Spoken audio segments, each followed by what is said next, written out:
Hallelujah. ದೇವರ ಪರಿಶುದ್ಧ ನಾಮಕ್ಕೆ ಸ್ತೋತ್ರವಾಗಲಿ.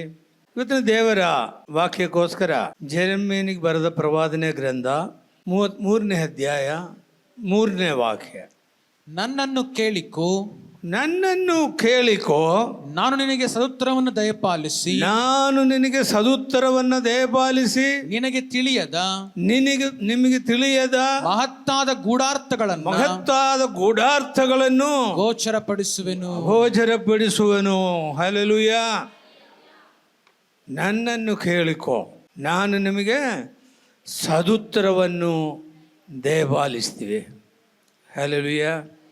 ಕಷ್ಟಗಳು, ಪ್ರಯಾಸಗಳು, ರೋಗಗಳು, ದುಃಖಗಳು, ಜೀವನದಲ್ಲಿ ಎಂಥ ಸಮಸ್ಯೆಗಳು ಬಂದಾಗ ಇಲ್ಲಿ ದೇವರು ಹೇಳ್ತಾ ಇದ್ದಾರೆ, ನನ್ನನ್ನು ಕೇಳಿಕೋ.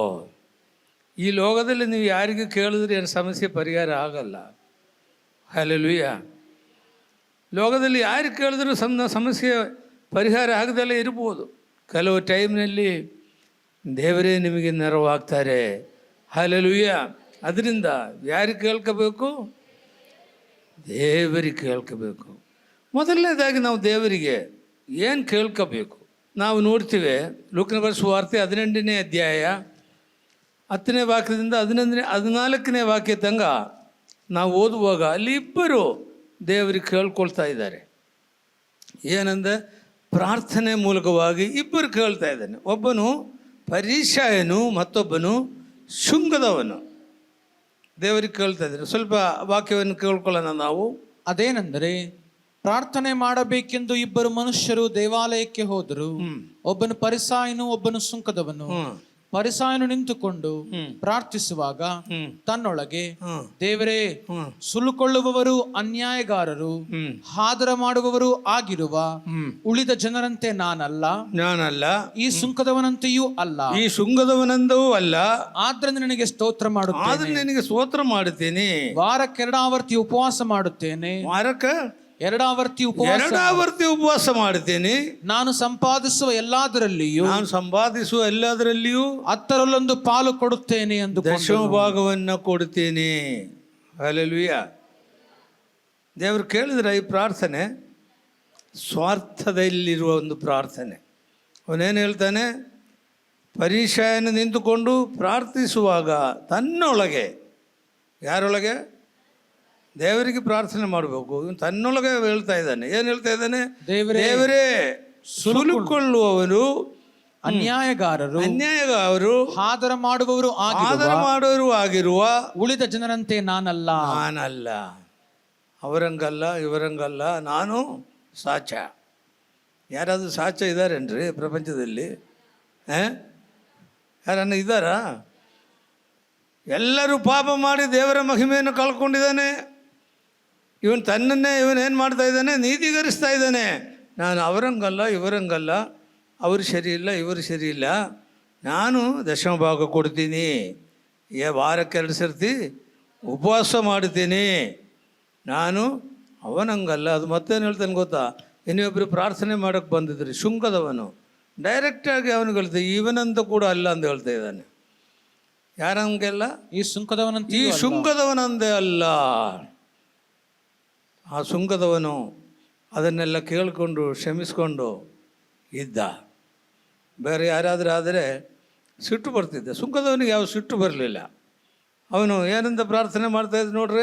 ಆದರೆ ಆ ಶುಂಕದವನು ದೂರದಲ್ಲಿ ನಿಂತುಕೊಂಡು ಆಕಾಶದ ಕಡೆಗೆ ಕಣ್ಣೆತ್ತಲಿ ನೋಡುವುದಕ್ಕೂ ಮನಸ್ಸಿಲ್ಲದೆ ಎದೆಯನ್ನು ಬಡಕೊಳ್ಳುತ್ತಾ ದೇವರೇ, ಪಾಪಿಯಾದ ನನ್ನನ್ನು ಕರುಣಿಸು. ಹಲ್ಲೆಲೂಯಾ. ಇದೇ ನಿಜವಾದ ಪ್ರಾರ್ಥನೆ. ದೇವರೇ, ನನ್ನನ್ನು ಕರುಣಿಸಪ್ಪ, ನಾನು ಪಾಪಿ. ಹಲ್ಲೆಲೂಯಾ. ನನ್ನನ್ನು ಬೇಡ್ಕೋ, ನಾನು ನಿಮಗೆ ಸದುತ್ತರವನ್ನು ದಯಪಾಲಿಸಿ. ಏನು ಬೇಡ್ಕೊಳ್ತೀರಾ? ಮೊದಲನೇದಾಗಿ, ದೇವರೇ, ನಾನು ಪಾಪಿ, ನನ್ನನ್ನು ಕರುಣಿಸಪ್ಪ. ಹಲ್ಲೆಲೂಯಾ. ಮುಂದೆ ಓದು. ಇವನು ನೀತಿವಂತ ನಿರ್ಣಯಿಸಲ್ಪಟ್ಟವನಾಗಿ ತನ್ನ ಮನೆಗೆ ಹೋದನು. ಹಲ್ಲೆಲೂಯಾ. ನೋಡ್ರಿ, ತನ್ನನ್ನು ತಾನೇ ತಗ್ಗಿಸ್ಕೊಂಡು ದೂರದಲ್ಲಿ ನಿಂತ್ಕೊಂಡು ಎದೆ ಪಟ್ಟುಕೊಳ್ಳುತ್ತಾ, ದೇವರೇ ನನ್ನನ್ನು ಕರುಣಿಸು. ಕರುಣಿಸು, ನನ್ನನ್ನು ಕರುಣಿಸು. ಎಷ್ಟು ಜನ ಪ್ರಾರ್ಥನೆ ಮಾಡ್ತೀರಿ ಇದೇ ಥರ? ಪ್ರಾರ್ಥನೆ ಮಾಡ್ರಿ, ದೇವರೇ ನನ್ನನ್ನು ಕರುಣಿಸಪ್ಪ. ಈ ಪ್ರಾರ್ಥನೆ ಮಾಡಿದಾಗ ದೇವರು ಒಂದು ಹೆಜ್ಜೆ ಮುಂದಕ್ಕೆ ಹೋಗಲ್ಲ. ಹಲ್ಲೆಲೂಯ. ಇಳಿದು ಬರುವ ದೇವರಾಗಿದ್ದಾನೆ ನಮ್ಮ ದೇವರು. ಇಸ್ರಾಯೇಲ್ ಮಕ್ಕಳಿಗೆ ಕಷ್ಟಗಳು ಪ್ರಯಾಸಗಳು ಬಂದಾಗ ದೇವರಿಗೆ ಮೊರೆ ಇಟ್ಟಾಗ ಇಳಿದು ಬಂದಿರುವ ದೇವರಾಗಿದ್ದಾರೆ ನಮ್ಮ ದೇವರು. ನಾವು ಮೊರೆ ಇಟ್ಟಾಗ ಬರಲ್ವಾ? ಇಲ್ಲಿ ಸುಂಗದವನೇನು ಹೇಳ್ತಾನೆ? ದೇವರೇ ನನ್ನನ್ನು ಕರುಣಿಸಪ್ಪ. ಅವನೇನಾಯಿತು? ಅವನ ಪಾಪವನ್ನು ತೊಳೆದು ನೀತಿವಂತನಾಗಿ ಮನೆ ಹೋದ. ಹಲ್ಲೆಲೂಯ. ಆ ಪರಿಸಯನು ಪಾಪಿಯಾಗಿ ಮನೆ ಹೋದ, ಶುಂಗದವನು ನೀತಿವಂತನಾಗಿ ಮನೆ ಹೋದ. ಹಲ್ಲೆಲೂಯ. ದೇವರ ಮಕ್ಕಳೇ, ನೀತಿವಂತರು ಯಾರೂ ಇಲ್ಲ, ನೀತಿವಂತರೊಬ್ಬರೂ ಇಲ್ಲ. ಎಲ್ಲರೂ ಪಾಪ ಮಾಡಿ ದೇವರ ಮಹಿಮೆಯನ್ನು ಕಳ್ಕೊಂಡಿದ್ದಾರೆ. ಒಬ್ಬರು ನೀತಿವಂತರಿಲ್ಲ. ಸತ್ಯವೇದದಲ್ಲಿ ಬರೆಯಲ್ಪಟ್ಟಿದ್ದಾವೆ, ನಾನು ಹೇಳೋದಲ್ಲ. ಆದರೆ ಈ ಶುಂಗದವನು ನೀತಿವಂತನಾಗಿ ಮನೆ ಹೋದ. ಹಲ್ಲೆಲೂಯ. ಹೇಗೆ ನೀತಿವಂತರಾಗ್ತೀರಿ? ದೇವರೇ ನಾನು ಪಾಪಿ, ನನ್ನನ್ನು ಕರುಣಿಸಪ್ಪ. ಯೇಸುವೇ ನಿನ್ನ ರಕ್ತದಿಂದ ನನ್ನನ್ನು ತೊಳೆದು ಶುದ್ಧೀಕರಿಸಪ್ಪ ಎಂಬುದಾಗಿ ಹೇಳಿದಾಗ ನಾವು ನಮ್ಮ ಪಾಪಗಳನ್ನೆಲ್ಲ ಹೋಗಲಾಡಿಸಿ ನೀತಿವಂತರಾಗ್ತೀವಿ. ಹಲ್ಲೆಲೂಯ. ನೀತಿವಂತರಾಗ್ತೀವಿ. ಇಲ್ಲಿ ಕುಂತಿರುವರು ಅನೇಕರು ಭಾಳ ಕಷ್ಟದಲ್ಲಿ ಪ್ರಯಾಸದಲ್ಲಿ ಪಾಪಗಳಾಗಿ ಜೀವಿಸಿದಾಗ ದೇವರಿಗೆ ಬೇಡಿಕೊಂಡಾಗ, ಯೇಸುವೇ ದೇವರೇ ನನ್ನನ್ನು ಕರುಣಿಸು ಎಂಬುದಾಗಿ ಬೇಡಿಕೊಂಡಾಗ ನೀತಿವಂತರಾಗಿರುವರೆ ಹೆಚ್ಚು ಜನ ಇಲ್ಲಿ ಇರುವರು. ಯಾರು ನೀತಿವಂತರಾಗಿ ಹುಟ್ಟಿಲ್ಲ, ಎಲ್ಲ ಪಾಪಿಗಳಾಗಿ ಹುಟ್ಟಿರೋದು. ಯೇಸು ತನ್ನ ರಕ್ತದಿಂದ ನಮ್ಮನ್ನು ತೊಳೆದು ನೀತಿವಂತರನ್ನಾಗಿ ಮಾರ್ಪಡಿಸ್ತಾರೆ. ಹಲ್ಲೆಲೂಯ. ಮತ್ತೊಂದು ವಾಕ್ಯ ಓದೋಣ. ಯೆಶಾಯನ ಬರೆದ ಗ್ರಂಥ 1ನೇ ಅಧ್ಯಾಯ 18 ಮತ್ತು 19ನೇ ವಾಕ್ಯ. ಬನ್ನಿರಿ ವಾದಿಸುವ ಎಂದು ಯೆಹೋವನು ಅನ್ನುತ್ತಾನೆ. ನಿಮ್ಮ ಪಾಪಗಳು ಕಡು ಕೆಂಪಾಗಿದ್ದರು, ನಿಮ್ಮ ಪಾಪಗಳು ಕಡು ಕೆಂಪಾಗಿದ್ದರು ಹಿಮದ ಹಾಗೆ ಬೆಳುಪಾಗುವವು, ಹಿಮದ ಹಾಗೆ ಬೆಳುಪಾಗುವುದು. ಕಿರುಮಂಜು ಬಣ್ಣವಾಗಿದ್ದರು, ಕಿರುಮಂಜು ಬಣ್ಣವಾಗಿದ್ದರು, ಉಣ್ಣೆಯಂತೆ ಉಣ್ಣೆಯಂತೆ ಬೆಳ್ಳವಾಗುವುದು. ನೀವು ಒಪ್ಪಿ ವಿಧೇಯರಾದರೆ, ನೀವು ಒಪ್ಪಿ ವಿಧೇಯರಾದರೆ ದೇಶದ ಮೇಲನ್ನು ಅನುಭವಿಸುವಿರಿ. ದೇಶದ ಮೇಲನ್ನು ಅನುಭವಿಸಿದಿರಿ. ಹಲ್ಲೆಲೂಯ. ಹಲ್ಲೆಲೂಯ. ನಿಮ್ಮ ಪಾಪ ಎಷ್ಟು ಕಡು ಕೆಂಪಾದರೂ ಹಿಮದಂತೆ ಮಾಡಕ್ಕೆ ಶಕ್ತನಾಗಿದ್ದಾನೆ ನಮ್ಮ ದೇವರು. ಒಪ್ತೀರಾ? ಒಪ್ಪಿದ್ರೆ ಏನಾಗುತ್ತೆ? ದೇಶದ ಮೇಲನ್ನು ನೀವು ಅನುಭವಿಸ್ತೀರಿ. ಹಲ್ಲೆಲೂಯ. ಹಿಂಗೆ ಇರ್ತೀರಾ? ಮೇಲೆ ಅನುಭವಿಸ್ಬೇಕಾ ನಿಮಗೆ?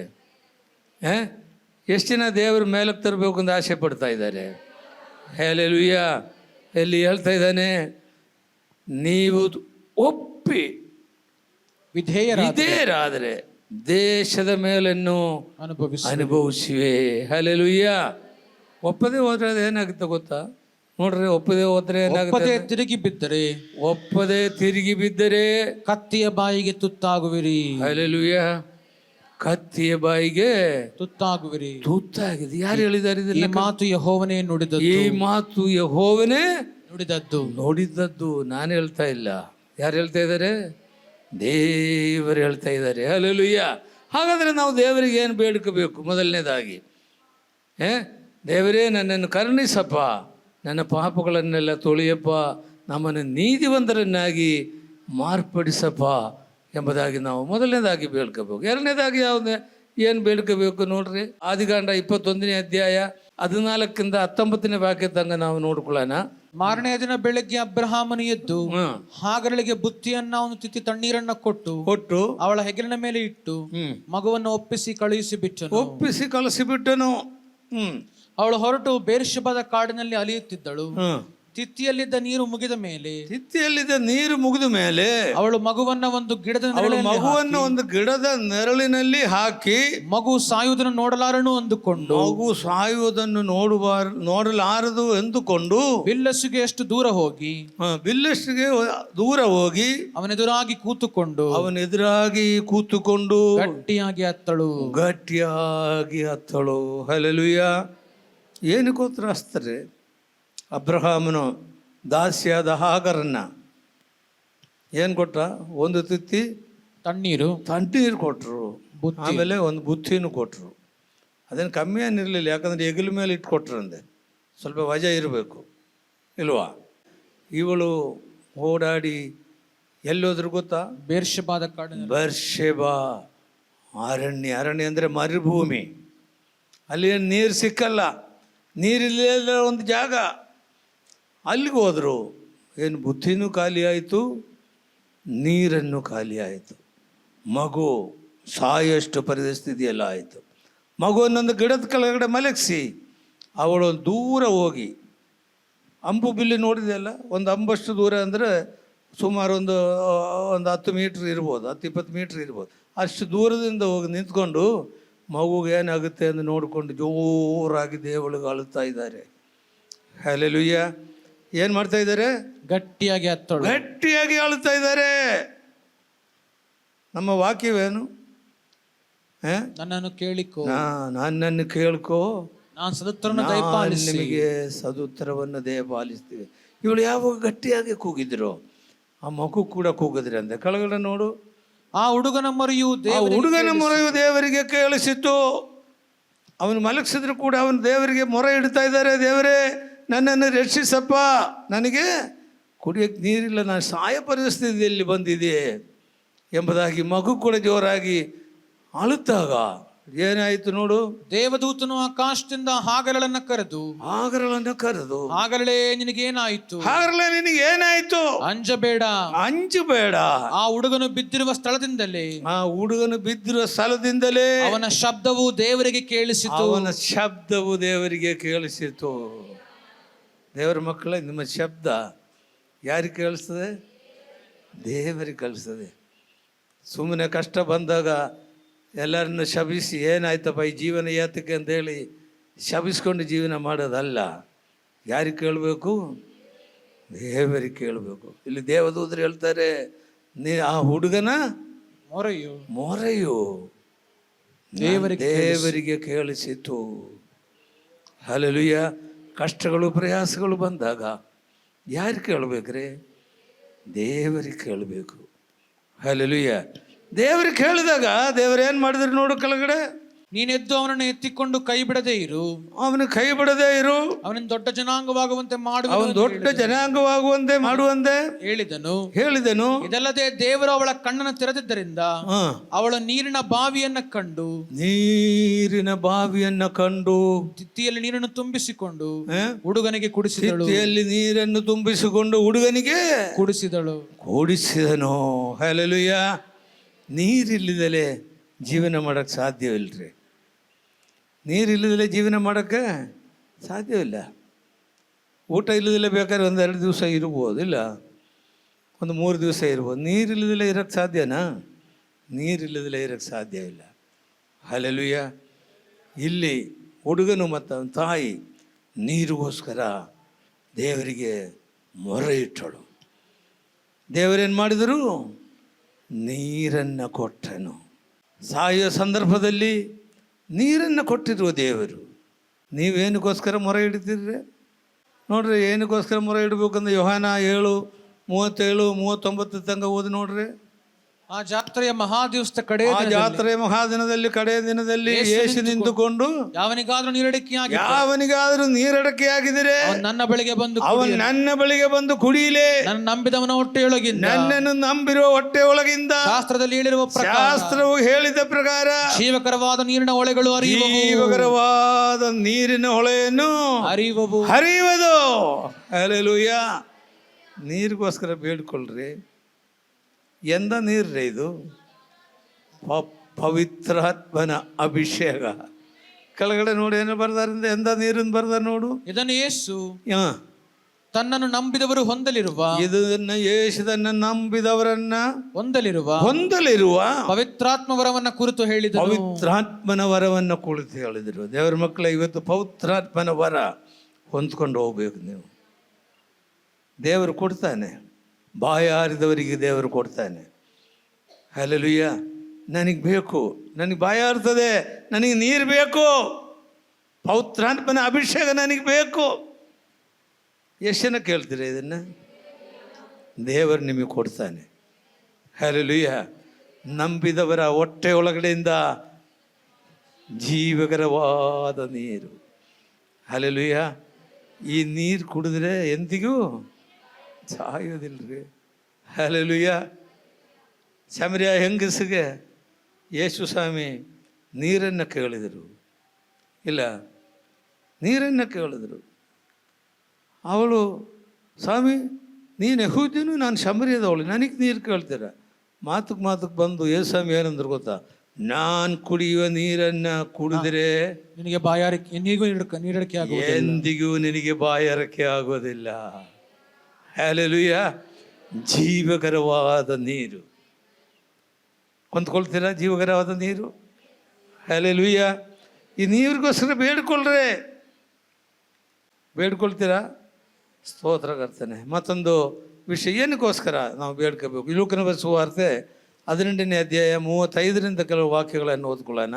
ಆತನು ಯೆರಿಕೋವಿನ ಸಮೀಪಕ್ಕೆ ಬಂದಾಗ ದಾರಿಯ ಮಗ್ಗುಲಲ್ಲಿ ಕೂತು ಭಿಕ್ಷೆ ಬೇಡುತ್ತಿದ್ದ ಒಬ್ಬ ಕುರುಡನು ಗುಂಪಾಗಿ ಹೋಗುತ್ತಿದ್ದ ಜನರ ಶಬ್ದವನ್ನ ಕೇಳಿ ಹೋಗುತ್ತಿರುವ ಜನರ ಶಬ್ದವನ್ನ ಕೇಳಿ ಇದೇನು ಎಂದು ವಿಚಾರಿಸಿದನು. ಅವರವನಿಗೆ ನಜರೇತಿನ ಯೇಸು ಈ ಮಾರ್ಗವಾಗಿ ಹೋಗುತ್ತಿದ್ದಾನೆಂದು ತಿಳಿಸಿದಾಗ, ನಜರೇತಿನ ಯೇಸು ಈ ಮಾರ್ಗದಲ್ಲಿ ಹೋಗುತ್ತಿದ್ದಾನೆ. ಯಾರು?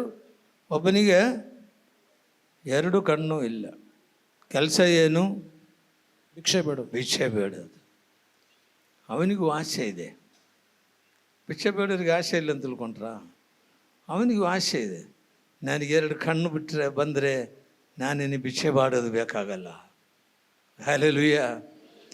ಅವನು ಕೇಳ್ತಾ ಇದ್ರು ಅಲ್ಲಿ ಬರೋರಿಗೆಲ್ಲ, ಯೇಸು ಕಣ್ಣು ಕೊಡ್ತಾನಪ್ಪ, ಎಲ್ಲರಿಗೂ ಕಣ್ಣು ಕೊಡ್ತಾನೆ, ರೋಗಿಗಳಿಂದ ವಾಸಿ ಆಗ್ತಾನೆ. ಆ ಯೇಸು ಇಲ್ಲಿ ದಾರಿಯಲ್ಲಿ ಬರ್ತಾರಪ್ಪ. ಹಲ್ಲೆಲೂಯ. ಆವತ್ತಿಂದ ಅವನು ಕೂತ್ಕೊಂಡು ಕೇಳ್ತಾ ಇದ್ದಾನೆ, ಯೇಸು ಯಾವಾಗ ಬರ್ತಾರೆ ಅಂತ. ಆ ಜನ ಒಂದು 6 ಜನ ಜಾತ್ರೆಯನ್ನು ಹೋಗ್ತಾ ಇರ್ಬೇಕಾದ್ರೆ ಅವನು ಕೇಳಿದ್ರು, ಯಾರು ಹೋಗ್ತಾ ಇದ್ದಾರೆ? ನಜರೇತಿನ ಯೇಸು ಹೋಗ್ತಾ ಇದ್ದಾನೆ. ಹಲ್ಲೆಲೂಯ. ಅವನು ಭಿಕ್ಷೆ ಬೇಡೋದನ್ನ ಬಿಟ್ಟು ಎದ್ಬಿಟ್ರು. ಅವನೇನಂದ್ರು ಗೊತ್ತಾ? ಯೇಸುವೇ ದಾವೀದ ಕುಮಾರನೇ, ನನ್ನನ್ನು ಕರುಣಿಸು. ಹಲ್ಲೆಲೂಯ. ಇಷ್ಟೇ ಕೇಳಿದ್ದು. ಅವಾಗ ಅಲ್ಲಿ ಜೊತೆಯಲ್ಲಿದ್ದವರೆಲ್ಲ VIP ಗಳು, ಯೇಸು ಸ್ವಾಮಿ ಜೊತೆಯಲ್ಲಿರೋರೆಲ್ಲ VIP ಗಳು. ಇವನು ನೋಡಿದ್ರೆ ಭಿಕ್ಷೆ ಬೇಡವನು. ಅಲ್ಲಿ ಸುಮ್ಮನೆ ಇರೇ, ಏನು ಮಾತಾಡ್ತೀಯ? ಇಲ್ಲೆಲ್ಲ ನಾವೆಲ್ಲ ದೊಡ್ಡವರು ಹೋಗ್ತಾ ಇದ್ದೀವಿ, ನೀನು ಬೇರೆ ಕೂಗಾಡ್ಕೊಂಬರ್ತಾ ಇದೀಯ ಅಂದ. ಮುಚ್ಚು ಅಂದ ಹೇಳಿದ. ಅವನೇನು ಮಾಡಿದ್ರು ಗೊತ್ತಾ? ಅವನು ಬಾಯಿ ಮುಚ್ಕೊಂಡು ಕೂತ್ಕೊಂಡ್ರೆ ಅವನ ಕಣ್ಣು ಬರ್ತದ? ಕಣ್ಣು ಬರಲ್ಲ. ಅವನು ತಿರುಗಿ ಜೋರಾಗಿ ಕೂಗಿದ್ರು, ಯೇಸುವೇ ದಾವೀದ ಕುಮಾರನೇ, ನನ್ನನ್ನು ಕರುಣಿಸು. ಯೇಸು ಅಲ್ಲೇ ನಿಂತುಬಿಟ್ಟ. ಹಲ್ಲೆಲೂಯ. ಯೇಸು ಅಲ್ಲೇ ನಿಂತುಬಿಟ್ಟ. ಯೇಸು ನಿಂತಾಗ ಅವನು ಕೇಳಿದೆ, ನಿನಗೆ ಏನು ಬೇಕಪ್ಪ? ಅವನೇನಂತ ಗೊತ್ತಾ? ನನಗೆ ಕಣ್ಣು ಬರುವಂತೆ ಮಾಡಬೇಕು. ಯಾಕೆ? ಯೇಸುವನ್ನು ನೋಡಕ್ಕೆ. ಅವನು ಫಸ್ಟ್ ಯಾರನ್ನ ನೋಡಿದ್ರಿ? ಯೇಸುವನ್ನು ನೋಡಿದರು. ಹಲ್ಲೆಲೂಯ. ಯೇಸುವನ್ನು ನೋಡಕ್ಕೆ ಒಬ್ಬೊಬ್ಬರ ಕಣ್ಣುಗಳನ್ನು ತರಿಬೇಕು ಇವತ್ತು. ಹಲ್ಲೆಲೂಯ. ಅನೇಕರ ಕಣ್ಣುಗಳು ಮಂಗು ಮಾಡಿ ಇಟ್ಬಿಟ್ಟಿದ್ದಾರೆ ಸೈತಾನು. ಯೇಸುವನ್ನು ನೋಡಬಾರದು. ಯಾಕಂದ್ರೆ ನೋಡಿದರೆ ಪಾಪದಿಂದ ಬಿಡುಗಡೆ ಹೊಂದುತ್ತಾರೆ, ರೋಗಗಳಿಂದ ಸೌಖ್ಯ ಹೊಂದುತ್ತಾರೆ, ಶಾಪದಿಂದ ಬಿಡುಗಡೆ ಹೊಂದುತ್ತಾರೆ. ಸೈತಾನ್ ಬಿಡಲ್ಲ. ಸೈತಾನ್ ಏನು ಮಾಡ್ತಾರೆ? ಅವನ ಕಣ್ಣುಗಳು ಮನಸ್ಸುಗಳನ್ನು ಮಂಗು ಮಾಡಿ ಇಟ್ಬಿಡ್ತಾರೆ. ಹಲ್ಲೆಲೂಯ. ಇವನು ಇವೆಲ್ಲ ಕೇಳಲಿಲ್ಲ. ಯಾರು ಅಡ್ಡಿಪಡಿಸಿದ್ರು ಕೇಳಲಿಲ್ಲ. ಜನರು ನಿಮ್ಮನ್ನು ಅಡ್ಡಿಪಡಿಸ್ತಾರೆ. ಯೇಸು ಹತ್ರ ಬರೋಕ್ಕೆ, ಏನೋ ಯೇಸು ಸ್ವಾಮಿ ಅಲ್ಲಿ ಏನಾಯ್ತಪ್ಪ? ಯಾಕೆ ಹೋಗ್ತೀರಾ? ಅಲ್ಲಿ ಚರ್ಚಿಗೆ ಹೋಗ್ತೀರಾ ನೀವು? ಯಾಕೆ ಹೋಗ್ತೀರಾ? ಅಲ್ಲಿ ಯೇಸು ಸ್ವಾಮಿನ ಪ್ರಾರ್ಥನೆ ಮಾಡೋಕ್ಕೆ ಹೋಗ್ತೀಯ? ಹೋಗ್ಬೇಡ. ಇಲ್ಲಿ ಕುರುಡನಿಗೆ, ಭಿಕ್ಷೆ ಬೇಡುವನಿಗೆ ಗದರಿಸಿದ್ರು. ಬಾಯಿ ಮುಚ್ಕೊಂಡು ಇರೇ ಅಲ್ಲಿ. ಏನು? ಯೇಸು ನಾವು ಯೇಸು ಸ್ವಾಮಿ ಜೊತೆ ಹೋಗ್ತಾ ಇದ್ದೀವಿ, ನಾವೆಲ್ಲ VIP ಗಳು ಅಂತಾರೆ. ಹಲ್ಲೆಲೂಯ. ಇವನ್ ಕೇಳಲಿಲ್ಲ. ದೇವ್ರ ಮಕ್ಕಳೇ, ಯೇಸು ಹತ್ರ ಬರೋಕ್ಕೆ ಅನೇಕರು ನಿಮ್ಮನ್ನು ಅಡ್ಡಿಪಡಿಸ್ತಾರೆ, ಅನೇಕರು ನಿಮ್ಮನ್ನು ಅಡ್ಡಿಪಡಿಸ್ತಾರೆ, ಹೋಗಬೇಡ್ರಿ ಅಂತಾರೆ. ಆದರೆ ನೀವೇನು ಮಾಡಬೇಕು? ನನಗೆ ಯೇಸು ಬೇಕು, ನನಗೆ ಯೇಸುವನ್ನು ನೋಡಬೇಕು. ಇವತ್ತು ಅವನಿಗೆ ಒಂದೇ ಒಂದು ಲಕ್ಷ್ಯ, ನಾನು ಯೇಸುವನ್ನು ನೋಡಬೇಕು. ಯೇಸುವನ್ನು ಅವನ ಕಣ್ಣನ್ನು ತೆಗೆದಾಗ ಮೊದಲು ಯಾರನ್ನು ನೋಡಿದ್ರಿ? ಯೇಸುವನ್ನು ನೋಡಿದರು. ಹಲ್ಲೆಲೂಯ. ನಮಗೆ ಬೇಕಾಗಿರೋದು ಯೇಸು. ಯೇಸುನ ನನ್ನ ಕಣ್ಣನ್ನು ಬಿಡುಗಡೆ ಕೊಟ್ಟಿದ್ದಾರೆ, ಕಾಣುವಂಗೆ ಮಾಡಿದ್ದಾನೆ. ನನಗೆ ಯೇಸು ಬೇಕು. ಹಲ್ಲೆಲೂಯ. ದೇವರ ನಾಮಕ್ಕೆ ಸ್ತೋತ್ರವಾಗಲಿ. ಮುಂದೆ ಓದ ವಾಕ್ಯವನ್ನು. ಆತನನ್ನು ನಾನು ನಿನಗೆ ಏನು ಮಾಡಬೇಕೆಂದು ಕೋರುತ್ತಿ ಎಂದು ಕೇಳಲು ಅವನ್ ನನಗೆ ಕಣ್ಣು ಬರುವಂತೆ ಮಾಡಬೇಕು ಸ್ವಾಮಿ ಎಂದನು. ಯೇಸು ಅವನಿಗೆ, ನಿನಗೆ ಕಣ್ಣು ಬರಲಿ, ನಿನ್ನ ನಂಬಿಕೆಯನ್ನು ಸ್ವಸ್ಥ ಮಾಡಿ, ನಂಬಿಕೆಯನ್ನು ನಿಮಗೆ ಸ್ವಸ್ಥ ಮಾಡಿ ಎಂದು ಹೇಳಿದನು. ತಕ್ಷಣವೇ ಅವನಿಗೆ ಕಣ್ಣು ಬಂದವು. ಅವನ ಕಣ್ಣು ಬಂದವು. ಅವನು ದೇವರನ್ನ ಕೊಂಡಾಡಿದ ಆತನ ಹಿಂದೆ ಹೋದನು. ಹಲ್ಲೆಲೂಯ. ಏನ್ ಮಾಡಿದನು? ಆರಾಧನೆ ಮಾಡಿದನು. ದೇವರ ಮಕ್ಕಳೇ, ಯೇಸು ನಿಮಗೆ ಕಣ್ಣು ಕೊಟ್ಟರೆ ನೀವು ಬಾಯಿ ಮುಚ್ಕೊಂಡಿರೋಕ್ಕಲ್ಲ, ಅವನನ್ನು ಆರಾಧನೆ ಮಾಡಬೇಕು. ಆ ಯೇಸು ಇವತ್ತಿಲ್ಲಿ ಬಂದಿದ್ದಾನೆ. ಎಷ್ಟು ಜನ ಆರಾಧನೆ ಮಾಡ್ತೀವಿ ಯೇಸುವಿನಲ್ಲಿ? ಹಲ್ಲೆಲೂಯ.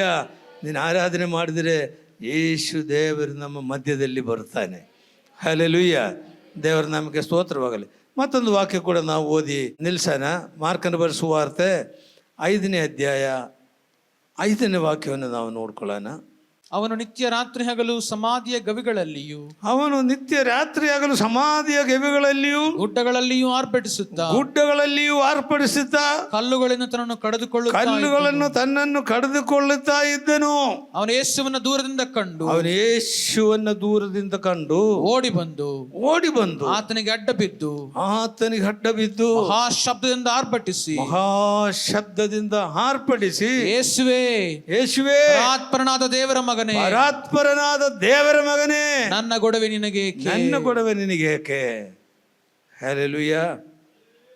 ಸೈತಾನ್ ಬಂದು ಏನು ಹೇಳ್ತಾನೆ? ಯೇಸುವೇ ಪರಾತ್ಪರನಾದ ದೇವರ ಮಗನೇ. ಹಲ್ಲೆಲೂಯ. ಇವತ್ತು ಅನೇಕರಿಗೆ ಯೇಸು ಯಾರು ಅಂತ ಗೊತ್ತಿಲ್ಲ, ಆದರೆ ಸೈತಾನಿಗೆ ಗೊತ್ತಾಯ್ತು ಯೇಸು ಯಾರು ಅಂತ. ಸೈತಾನಿಗೆ ಯೇಸು ಯಾರು ಅಂತ ಗೊತ್ತಾಯ್ತು. ಇಲ್ಲಿ ಸೈತಾನ್ ಏನು ಹೇಳ್ತಾ ಇದ್ದಾನೆ? ನೀನು ಪರಾತ್ಪರನಾದ ದೇವರ ಮಗ. ಹಲ್ಲೆಲೂಯ. ಇವನೇನಂತ ಕೂತ್ಕೊಂಡ್ರು. ಮೊದಲನೇ ವಾಕ್ಯ ಮತ್ತೊಂದು ಸರ್ತಿ ಓದು. ಅವನು ನಿತ್ಯ ರಾತ್ರಿಯಾಗಲು ಸಮಾಧಿಯ ಗವಿಗಳಲ್ಲಿಯೂ ಗುಡ್ಡಗಳಲ್ಲಿಯೂ ಗುಡ್ಡದಲ್ಲಿ ಆರ್ಭಟಿಸುತ್ತಾ ಅಂತೇಳಿ ಇಲ್ಲಿ ಬರೆದಿದ್ದಾರೆ. ಇಂಗ್ಲೀಷ್ನಲ್ಲಿ ಕ್ರೈಯಿಂಗ್ ಅಂತಾರೆ. ಕ್ರೈಯಿಂಗ್ ಅಂದರೆ ಏನು? ಅಳುತ್ತಾ. ಹಲ್ಲೆಲೂಯ. ಜೋರಾಗಿ ಇವನು ಅಳುತ್ತಾ ಇದ್ದರು. ಎಲ್ಲಿ?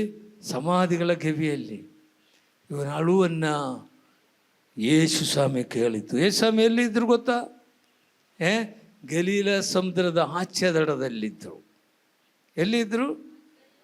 ಗಲೀಲ ಸಮುದ್ರದ ಆಚೆ ದಡದಲ್ಲಿ ಇದ್ಕೊಂಡು ಇವನು ಕೂಗೋನೊಲ್ಲ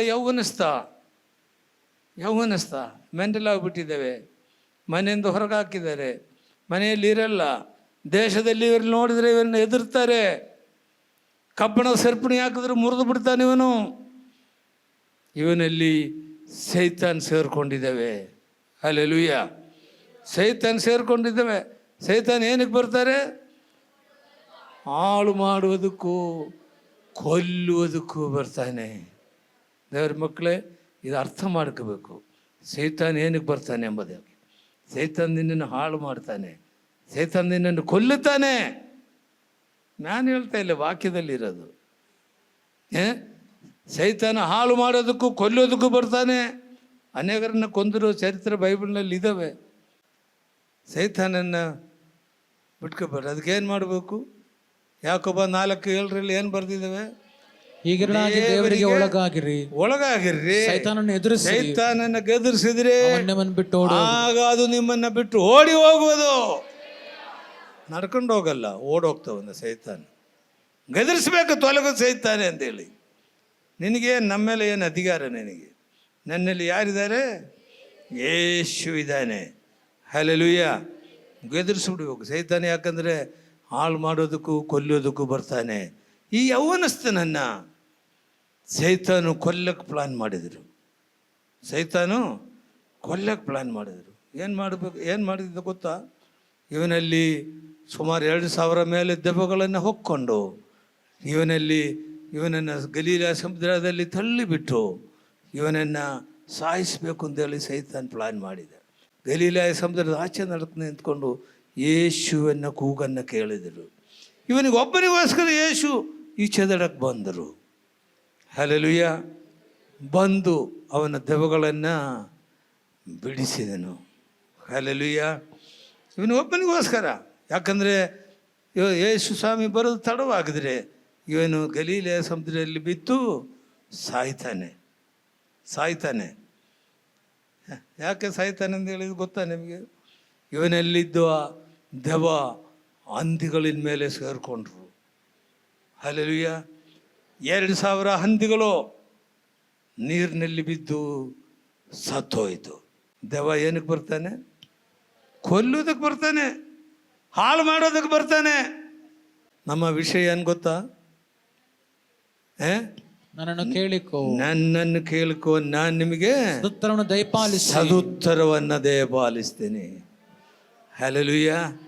ಇವನ್ ಗುಡ್ಡಗಳಿದ್ಕೊಂಡು ಜೋರಾಗಿ ಕೇಳಿದಾಗ, ಆರ್ಪಡಿಸಿದಾಗ ಯೇಸು ಸ್ವಾಮಿ ಬಂದು ಅವನಿಗೆ ಬಿಡುಗಡೆ ಕೊಟ್ಟರು.